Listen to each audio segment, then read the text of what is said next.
noong 2005 si Jollibee. Doon kami nagkakilala. Tapos sabi niya, kwento niya sa akin na nung unang pagpasok daw niya sa Jollibee, nakita niya ako at love at first sight.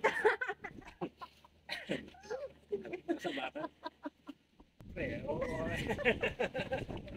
Cashier na kasi noon. Ako, dining ako noon, service crew. Siyempre, siya laging nakikita ko noon.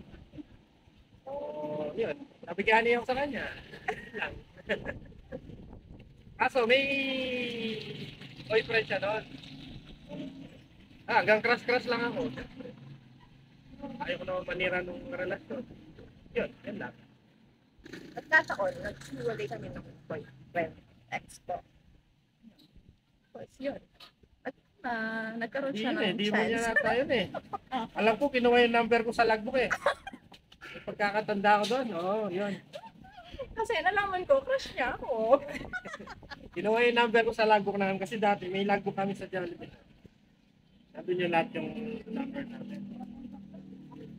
Hindi ko naman alam, tinax niya ako, hindi siya nagpakilala. Siya pala yun. Nagipag-textmate sa akin. Kaya so, nagkakilala kami. Message ko, thank you. Kasi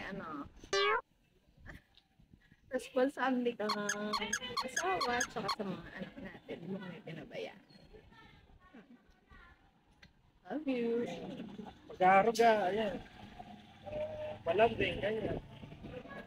Mahal na mahal ko to.